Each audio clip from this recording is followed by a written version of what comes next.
look who it is. It's you again. Welcome back to the channel. If this is your first time, don't worry about it. It's only my second time. My name is King Bay, and let's get into it. As written on the thumbnail, we're going to be answering the question in this video, who is this? But before we get into that, I've got a couple of things to say. I know I posted my first video about 5 weeks ago. It was pretty great and well received. Thank you to everybody who went on there, gave a like, even went as far as subscribe. So this is the second video, as a follow up to that. It's going to be following a creation of my own, a character within the manga style comic book that I'm working on.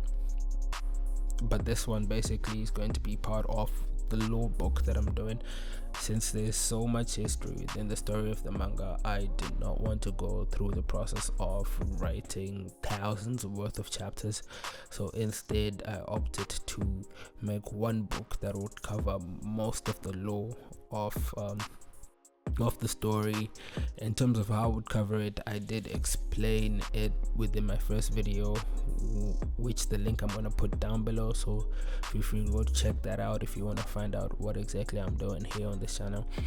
But that being said, within the past few weeks there's been a lot of progress made in terms of the world building and character work, to such an extent that there are characters within this history that I am really considering putting within the lore book, even though they don't follow the trope of being previous wielders of the weapon I had been talking about within the last video.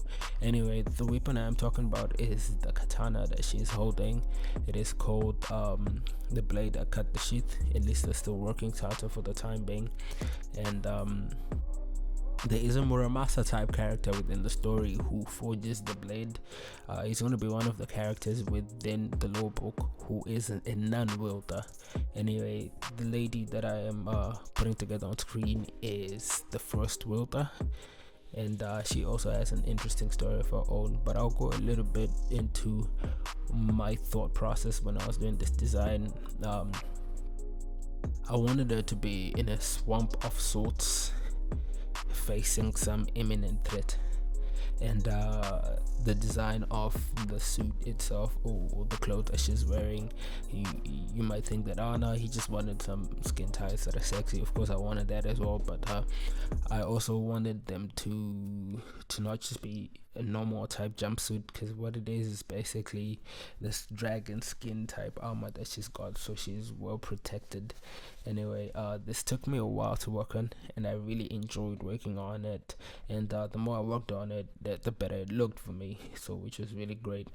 I really went for that red hue, and before I came up with that color, I was thinking to myself, oh, what should I do? But it came out really well, and then from there I started building the blade. This is one of the most fun processes for me to do, because I had to think about how to design the handle and the hilt basically, and all of the elements that fit into a katana. I remember words like the abachi. I'm not so sure exactly the other elements that fit, but I need to re-educate myself on that aspect. But I know that the base part, which is the handle, the guard, the abachi, all of them are going to have the same type of pattern throughout the series, but the blade is going to be changing for various reasons that are important to the story. But I'll probably be explaining all of those reasons within the lore book. Anyway, the sword carries different abilities at different times because of the nature in which it was made. So she's the first wielder. She gets the blade from a great-grandfather, who happens to be one of the most influential characters to the history of this story. He goes by the Harbinger Flames, or the Sun God. Not the Sun God, sorry, the Sun King. And he's notorious for having one of the longest reigning empires out there, which is also peaceful, by the way. So he is able to put together a very peaceful empire within the confines of the world in which I'm building, and it lasts even after his death. But I can only tell you that he did get killed by a dragon, hence the scene that I actually painted within this drawing. The lady here, the first wielder, she is notorious for hunting dragons, and she's probably killed the most of them. And dragons within my story are notorious for one thing: like, if you ever do something against them, they will hold a grudge, and they will make sure that they murder you. It's just their nature within the world in which I am building. All of that being said, it was a fun image to put together, and wow, I can't believe I produced something as beautiful as it is. You see by the end of the video the full image, and I believe you all like it. And if you don't, that's fine.